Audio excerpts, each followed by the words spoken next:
बिस्मिल्लाहिर्रहमानिर्रहीम। अस्सलाम वालेकुम नादरीन, आप यूट्यूब चैनल देख रहे हैं। मैं इमरान खान हूँ। सिचुएशन बड़ी अजीब सी होती चली जा रही है और इमरान खान साहब की कोई खैर खबर नहीं है। हुकूमत ने यह दावा किया है कि इमरान खान साहब ठीक हैं, जबकि पाकिस्तान तहरीक इंसाफ के तमाम सोर्सेज ये दावा कर रहे हैं कि इमरान खान साहब की हालत तशवीशनाक है। उनके हवाले से जो खबरें आ रही हैं वो खबरें ठीक नहीं हैं। हुकूमत ने मुलाकात को रोक रखा है 18 तारीख तक, और जो खबरें आ रही हैं वो ये हैं कि 15 तारीख तक हुकूमत ने अपने तमाम MNAs को वापस बुलाया है, अपने तमाम सेनेटर्स को वापस बुलाया है। जबकि ये जो ऑपरेशन है ना पाकिस्तान तहरीक इंसाफ के MNAs पर, उनके ख़ानदानों पर दबाव डालने का, ये बहुत तेज़ हो गया है। यानी मैं आपको इन्फॉर्मेशन देता हूँ, लाहौर में पाकिस्तान तहरीक इंसाफ के एक MNA मौजूद है और उनको पकड़ने के लिए बाकायदा DIG रैंक के एक ऑफिसर ने, एक ख़ास विंग है पुलिस का, उसको जो है वो हदायत जारी की और कहा गया कि फ़लाँ जगह पे आप पहुँच जाएँ और वहाँ पे घेरा डला हुआ है गुज़िश्ता 2-3 दिनों से और इंटेलिजेंस इसके ऊपर काम कर रही है, तो आपने वहाँ पे मौजूद रहना है। जैसे ही ज़रूरत पड़े तो आपने उनको असिस्ट करना है। अब वो जो MNA हैं वो अपने घर के अंदर मौजूद है। उन MNA से रब्ता हुआ पार्टी के ज़राए का, तो उन्होंने ये बताया कि जी मैं अपनी पार्टी के साथ खड़ा हूँ, अगर मुझे ये उठाकर भी ले जाएंगे, मुझे अगर अगवा भी कर लिया जाएगा, लेकिन जिस वक्त मुझे असेंबली में पेश करेंगे वोट डालने के लिए, तो मैं इमरान खान का नारा बुलंद करूँगा और मैं किसी सूरत भी इमरान खान से गद्दारी और दगा नहीं करूँगा। ये MNA बड़ी उम्र के हैं, लेकिन इन्होंने बड़ी मजबूती शो की है अब तक, और इससे पहले ये अगवा भी हो चुके हैं। और जब ये अगवा हुए थे तो मैंने आपको बताया था 4 MNAs की कहानी, तो ये उन 4 MNAs में से एक ये भी थे। और उस वक्त भी इन्होंने ये फैसला किया था कि इमरान खान की मंशा के ख़िलाफ़ ये किसी सूरत वोट नहीं डालेंगे। अभी पार्टी जो है वो ये कह रही है कि अगर आपको किसी किस्म की सपोर्ट चाहिए तो हम आपको यहाँ से निकालते हैं, कोशिश करते हैं। और इनके घर के गिर्द जो है वो घेरा पड़ा हुआ है, पहरा लगा हुआ है, तो वो कहते हैं जी मुझे इस बात का पता है कि मेरे साथ क्या किया जा रहा है। और उनकी उम्र भी ज़्यादा है, तो ऐसी सूरत हाल में वो ज़्यादा लड़ाई या प्रेशर शायद बर्दाश्त भी नहीं कर सकते, लेकिन वो इमरान खान के साथ खड़े हैं। ये मैं आपको एक मिसाल दे रहा हूँ। अब ज़रा मुबीन आरिफ जट, जिन्होंने खुर्रम दस्तगीर को गुजरावाला में शिकस्त दी थी, उनको देख ले। या एक वड़ाइच साहब है, उनका डेरा तोड़ दिया है।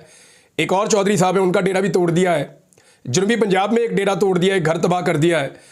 तो लगातार निशाने इबरत बनाया जा रहा है, ख़ास तौर पे पंजाब के MNAs को, और इसमें पुलिस और पंजाब की हुकूमत सहूलतकारी का काम कर रही है। और जो भी उनको अहकामात दिए जाते हैं वो मैनन उसके ऊपर अमल दरामद करते हैं, ताकि आईनी तरमीम के लिए मैक्सिमम दबाव डाल के कुछ ना कुछ करके वोट पूरे किए जा सकें। फ़िलहाल वोट पूरे नहीं हो रहे, और ये मुझे इस तरह पता चल रहा है कि जिस किस्म की एक्टिविटीज़ हो रही हैं MNAs के घरों के बाहर, और जिस तरह वो में रिपोर्ट होती हैं, तो उससे पता चलता है कि ये बहुत ज़्यादा दबाव डालने के बावजूद अभी तक अपने वोट पूरे करने में कामयाब नहीं हुए। यानी ये कहा गया कि ये भी पार्लिमानी पार्टी बैठेगी और ये सारे इकट्ठे होंगे और फैसला करेंगे और आईनी तरमीम के लिए आगे बढ़ा जाएगा, लेकिन फिर पता चला कि वो कैंसिल हो गया है। और ये मामला अब कहा गया कि जो शंघाई ताउन तंजीम की समिट है उसके बाद पे ये मामला चला जाएगा। तो ये अजीबोगरीब एक सिनेरियो है। इसमें अब मैं आपको बता रहा था कि मुबीन आरिफ जट, उनके ख़ानदान के ऊपर इतना दबाव डाला गया, उनकी फैक्ट्री सील कर दी गई, फैक्ट्री के मुलाजमीन जो हैं चौकीदार तक गिरफ्तार कर लिए गए, उनके घरों के ऊपर छापे मारे गए, उनके जो फार्म हाउस है वहाँ से बंदे उठा लिए गए, वो भी बंद कर दिया गया। अब सूरत हाल ये है कि पूरा ख़ानदान दरबदर है। उनके जो रिश्तेदार हैं करीबी या दूर के, उनको भी दबाव में डाला जा रहा है। उनके वालिद से मेरी बात हुई, आरिफ हुसैन जट साहब से, वो बहुत परेशान थे। उन्होंने बल्कि कोई वीडियो बयान भी रिकॉर्ड कर रहे हैं, वो भी मंजर आम पे आ जाएगा। तो आरिफ हुसैन जट साहब जो है वो अपने पोते पोतियों को लेकर, छोटे बच्चों को लेकर वो दरबदर है। और मुबीन आरिफ जट जो है, जिन्होंने खुर्रम दस्तगीर को शिकस्त दी थी, और वो इस वक्त लापता है, उन्होंने अपने आप को गायब किया हुआ है, खुद वो साइड पे हुए। तो दबाव पूरे ख़ानदान पर डाला जा रहा है कि कुछ भी करे, एक वोट ही तो अपने आप से मांगा है। PTI में रहना चाहता रहे, PTI का टिकट भी आइंदा इसको मिल जाएगा, हम कुछ ना कुछ करेंगे, लेकिन आप ये तरमीम में वोट डलवा दें। लेकिन मुबीन आरिफ जट जो है उसने इनकार कर दिया है और वो पाकिस्तान तहरीक इंसाफ के साथ कमिटमेंट के साथ खड़ा है। अब ये जब सारा सिनेरियो, इसमें उन्होंने आईनी तरमीम करनी है और इमरान खान से तब तक रब्ता रोकना है। इमरान खान से रब्ता रोकना बहुत ज़रूरी है, क्योंकि अगर इमरान खान से रब्ता हुआ तो वो नया लाया अमल देंगे। एक चीज़ मैं आपको बताऊँ, पाकिस्तान तहरीक इंसाफ की क़यादत के ऊपर लोग हमेशा से शक करते हैं, शुबा करते हैं, इल्ज़ामात लगाते हैं। मैं हमेशा एक मार्जिन रखता था, यानी मुझे हमेशा लगता था कि लोगों की मजबूरियाँ होती हैं, ज़रूरी नहीं कि आदमी कंप्रोमाइज़ हो। हर आदमी एक सतह से आगे जा नहीं सकता ना। कोई बेचारा लड़ सकता है, कोई नहीं लड़ सकता, कोई नारा लगा सकता है, कोई वो भी नहीं लगा सकता। कोई जो है आंसू गैस का फक्का खा सकता है, कोई नहीं भी खा सकता। कोई 4 डंडे खा सकता है, कोई 1 डंडा खा सकता है, कोई डंडा खा भी नहीं सकता। कोई ऐसा होता है जो आगे से डंडे मारता भी है। तो हर आदमी में फ़र्क होता है। तो ये मैं मार्जिन हमेशा रखता था, लेकिन कंप्रोमाइज़ होने का मतलब कुछ और होता है। कंप्रोमाइज़ होने का मतलब ये होता है कि आप मुझे ना छेड़ें, मैं आपके लिए थोड़ा बहुत मार्जिन क्रिएट करूँगा। यानी इसको अंदर काटते डील आप कहते हैं। यानी आप ये करते हैं कि मैं जनाब आपके अपोनेंट एक पॉलिटिकल पार्टी में ज़रूर हूँ, आपकी उस पॉलिटिकल पार्टी से या लीडरशिप से लड़ाई है, आप उनसे लड़ें, लेकिन मैं यहाँ पे मौजूद हूँ, मैं जितना हो सकेगा आपको सर्व कर दूंगा। मुझे मेरी इज्जत भी रहने दें, मुझे मेरा ओहदा भी रहने दें, मुझे मेरा मुकाम भी रहने दें, मुझे अपनी पार्टी में भी रहने दें, लेकिन जहाँ जहाँ आप फंसेंगे मैं आपको निकालूंगा, लेकिन उसके बदले में आप मुझे तकलीफ नहीं देंगे। ये पाकिस्तान तहरीक इंसाफ की लीडरशिप कंप्रोमाइज थी, ये बहुत सारे लोग कहते थे, लेकिन मैं इस पर बिलीव नहीं करता था, लेकिन अब दिखाई देना शुरू हो गया है। ख़ास तौर पे इंतज़ार हुसैन पंजूता के मामले में पाकिस्तान तहरीक इंसाफ की लीडरशिप खामोश है। आपको पता है क्यों? मैं बताता हूँ। इंतज़ार हुसैन पंजूता वो आदमी है जिसका कोई पॉलिटिकल स्टेक नहीं है, वो वैसे ही इमरान खान को पसंद करता है। मेरी जब उससे बात हुई तो उसने साफ कहा, उसने कहा जी मैं पॉलिटिक्स में आकर क्या करूँगा, मेरी अपनी अच्छी भली वकला की अपनी एक मेरी पहचान है वकीलों में, और मेरा अपना एक काम है, मेरा एक अपना करियर है, मैंने वो काम करना है, और जहाँ इतनी सारी लीडरशिप है वहाँ पे आकर मैं क्या करूँगा। मुझे तो सिर्फ इमरान खान का साथी इसलिए बनना था कि वो पाकिस्तान के लिए काम कर रहा था। यानी मैंने जब जब पंजूता साहब से बात की, इंतज़ार पंजूता से, तो उनके कोई बड़े बड़े सियासी गोल्स नहीं थे। हाँ, उनका भाई नईम जो है वो बड़ा जोर लगाता है पॉलिटिक्स में, और वो बड़ा ज़बरदस्त पॉलिटिकल वर्कर भी है इमरान खान साहब का, और बल्कि वो अपने आप को एक लीडर के तौर पे मनवा रहा है। हर जगह वो पहुंचता है, हर किस्म की एक्टिविटी वो करता है, और वो पार्टी को फ्रंट से लीड करता है, पार्टी के बयानिए को लेकर चलता है।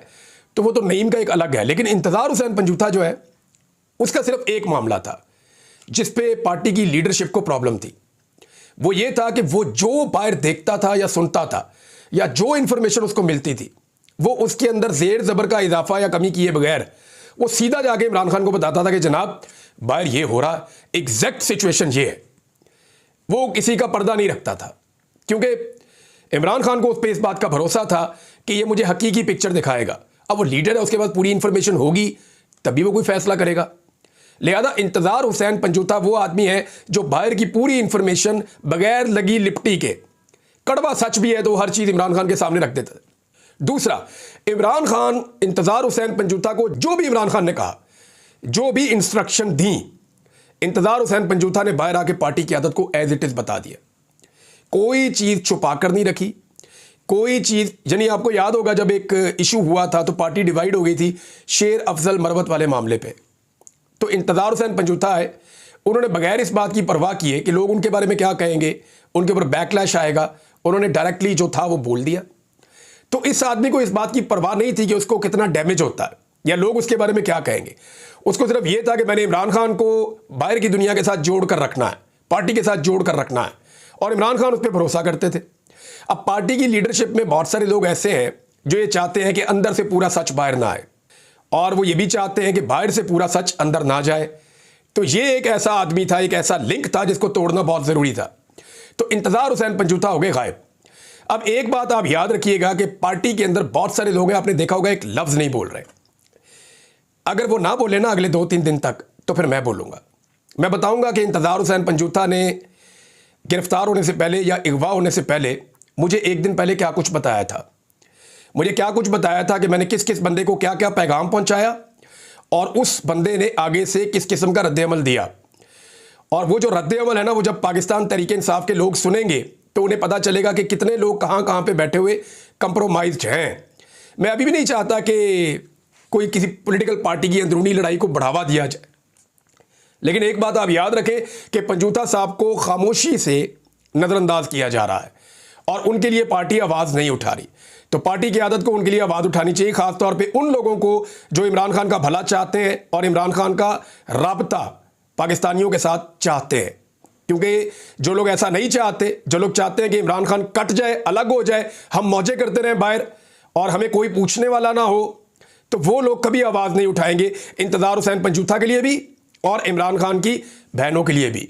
यानी इमरान खान की बहनें वो दूसरा लिंक है ना तगड़ा, जो अब वो पॉलिटिकल तो है नहीं, अब वो इतना अच्छा उनका पॉलिटिकल एनालिसिस भी नहीं होता, लेकिन वो इमरान खान को जो सुनती हैं, देखती हैं, वो आके बता देती हैं, और इमरान खान जो उन्हें कहते हैं वो बाहर आके बोल देती हैं।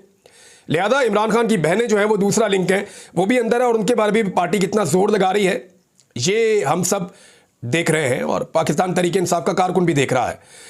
पाकिस्तान तहरीक इंसाफ ने मुराद सईद साहब ने ये बात की और फिर फौरी तौर पे उन्होंने अनाउंस कर दिया कि अब डी चौक में 15 तारीख को हम दोबारा आ रहे हैं। अगर इमरान खान साहब से मुलाकात नहीं करवाई जाती तो इस्लामाबाद हाई कोर्ट में इमरान खान से मुलाकात वाला जो मामला उनकी बहन ने केस किया था, अब इंटरेस्टिंगली वो मामला जो है वो जाना तो चीफ जस्टिस के पास ही था ना, क्योंकि इमरान खान से रिलेटेड हर केस को chief justice Islamabad high court ये समझते हैं कि उन्हीं के पास लगना चाहिए और वो ऑटोमेटिकली उनके पास जाके लग जाता है। समझ नहीं आती, वो केस जाके उनके पास लग गया तो जब लगा तभी हमें पता था कि ये नहीं मिलने देंगे, क्योंकि निज़ाम नहीं चाहता कि इमरान खान से मुलाकात हो 18 तारीख तक।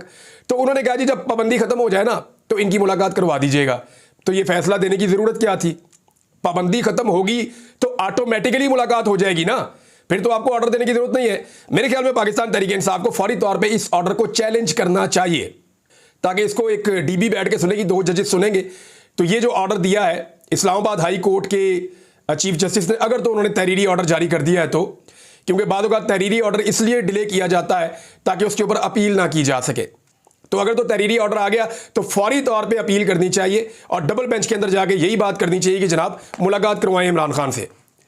अब मुलाकात जो है वो करवाई नहीं जा रही और डी चौक में आने का ऐलान पाकिस्तान तहरीक इंसाफ ने कर दिया है।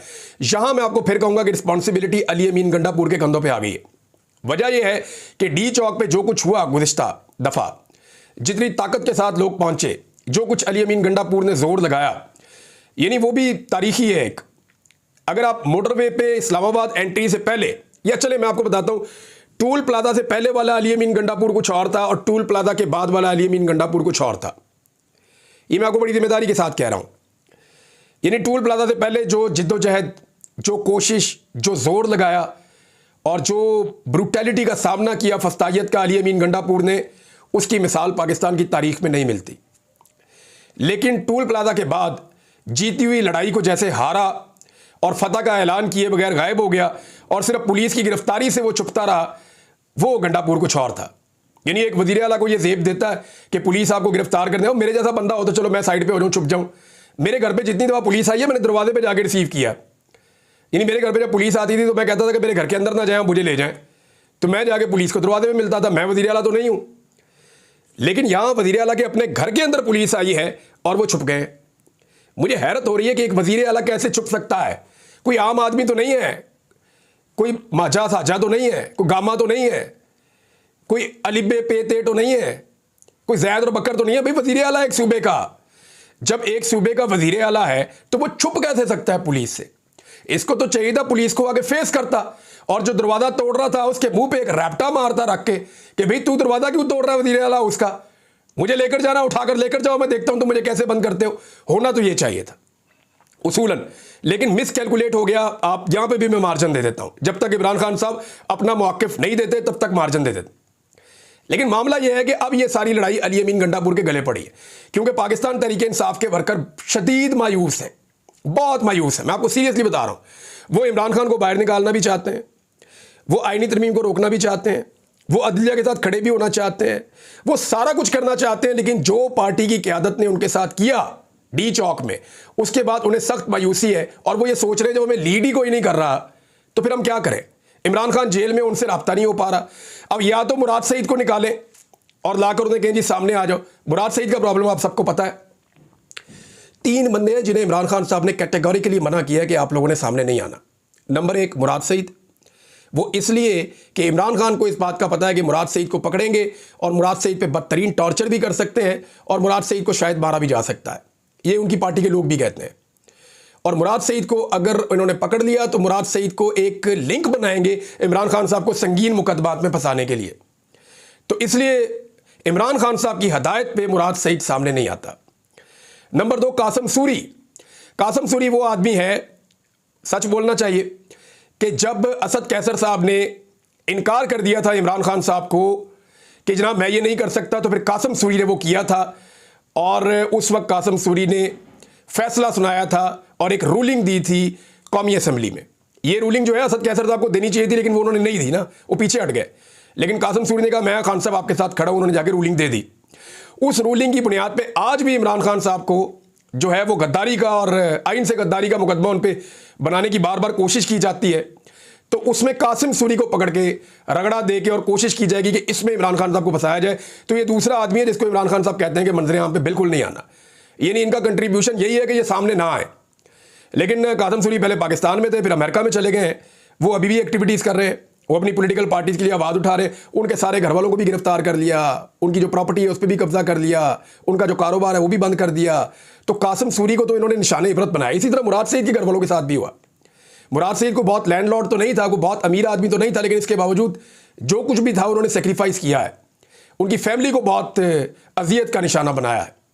इसी तरह कासिम सूरी की फैमिली को लगातार अभी तक अजियत का निशाना बनाया जा रहा है, उनके जानने वालों को भी। लेकिन कासिम सूरी को भी ये था कि अगर कासिम सूरी पकड़ा गया तो इमरान खान को एक नए मामले में लपेटा जाएगा। लिहाजा इमरान खान की इंस्ट्रक्शन पे उन्होंने भी गिरफ्तारी देने से गुरेज किया और वो रूपोश हो गए। लेकिन जब वो रूपोश थे तो वो कुछ कर नहीं पा रहे थे, फिर वो अमेरिका चले गए। वहाँ जाके वो एक्टिविटीज़ में हिस्सा लेते हैं, पॉलिटिकल एक्टिविटीज़ में, और ना सिर्फ पॉलिटिकल एक्टिविटीज़ में बल्कि पार्टी के जो फैसले हैं उनके अंदर वो कमेटी में शामिल है और उन फैसलों का एक हिस्सा भी हैं। जुल्फी बुखारी, इनको भी इमरान खान साहब ने रोका कि आपने गिरफ्तारी नहीं देनी और आपने गिरफ्तार नहीं होना, क्योंकि इसको भी पकड़ के इमरान खान के खिलाफ कोशिश की जानी थी कि मुख्तलिफ मुकदमात में मुलविस किया जाए। जुल्फी बुखारी का भी यहाँ पे यही हुआ, जो उनकी आबाई ज़मीन है वो सारी कब्जा कर ली गई, उसके ऊपर जो है वो हर चीज़ जब्त कर ली गई और उनके ऊपर मुकदमात बनाए गए। लेकिन यही जुल्फी बुखारी है जो पाकिस्तान से बाहर रहकर इमरान खान के ज़्यादा काम आए। यानी वहाँ इन्होंने बहुत सारे मामला संभाले, यानी यूएन के अंदर जो हुआ, आलमी सतह पे मुख्तलिफ मुल्कों में जो करारदादें आई, जो कुछ यूनाइटेड स्टेट्स में हुआ, जो कुछ यूएन में हुआ, अक़वाम मुत्तहिदा में हुआ, जो इस वक्त बरतानिया में हो रहा है, जो कनाडा में हो रहा है, तो ये सारा का सारा मामला आलमी सतह पे इमरान खान साहब के केस को जो उठाया है वो जुल्फी बुखारी ने उठाया और उसकी कीमत भी अदा की है। तो ये तीन आदमी मैं आपको कैटेगरी के लिए बता रहा हूँ, इनको तो इमरान खान साहब चाहते ही नहीं है कि ये सामने आए और गिरफ्तार हो। तो बात कहाँ से चली और कहाँ तक पहुँच गई। लेकिन अब मामला ये है कि लीड कौन करेगा। क्या अली अमीन गंडापुर साहब दोबारा आएंगे तो लोग उनके साथ आएंगे और उस तरीके से आएंगे डी चौक के लिए, ये एक बड़ा सवाल है। गंडापुर ने कहा था मैं दोबारा आऊँगा। अब अगर इमरान खान को नहीं मिलाया जाता तो क्या 14 तारीख को गंडापुर वंस अगेन या 15 तारीख को दोबारा से गंडापुर साहब, ये बड़ा इम्तिहान है उनके लिए, एक बड़ा काफिला लेकर खैबर पख्तूनख्वा से दोबारा डी चौक के लिए निकलेंगे। कुछ लोग ये कह रहे हैं कि गारंटी दे दी गई है कि अब पाकिस्तान तहरीक इंसाफ इस्लामाबाद नहीं आएगी। तो क्या वाकई कोई ऐसी गारंटी दी गई है? ये बड़े सवाल आते हैं, इनके जवाब हमें आने वाले दिनों में मिलेंगे। आईनी तरमीम के लिए जितना जोर लगाया जा रहा है ये आप सब अच्छी तरह जानते हैं। कुछ लोग ये कह रहे हैं कि शायद कोई तरीके तो एतमाद पेश कर दी जाएगी ताकि हफ्ता 10 दिन जो है वो डिले में चला जाए मामला और कादी फायदी सारे रिटायर हो जाए इस बीच में। तो मैं आपको ये भी बता देता हूँ, लेकिन अगले वीलॉग में ज़रा तफसील से बताता हूँ। टाइम जो है वो बहुत कम रह गया है। सियासी कमेटी ने जो है वो फैसला किया है और वो ये है कि 15 तारीख को पाकिस्तान तहरीक इंसाफ दोबारा डी चौक की तरफ निकलेगी और इसलिए पंजाब के जो एहतजाज हैं वो कैंसिल कर दिए गए हैं, जबकि 26वीं आईनी तरमीम का जो डाटा है वो पेश कर दिया गया है, हुकूमत ने पेश कर दिया है। फजलुर रहमान साहब ये कह रहे हैं कि कमेटी में चीज़ें आ गई हैं। लेट्स सी वहाँ क्या होता है। अब तक के लिए इतने, अपना ख्याल रखिएगा, अपने चैनल का भी। अल्लाह हाफ़िज़।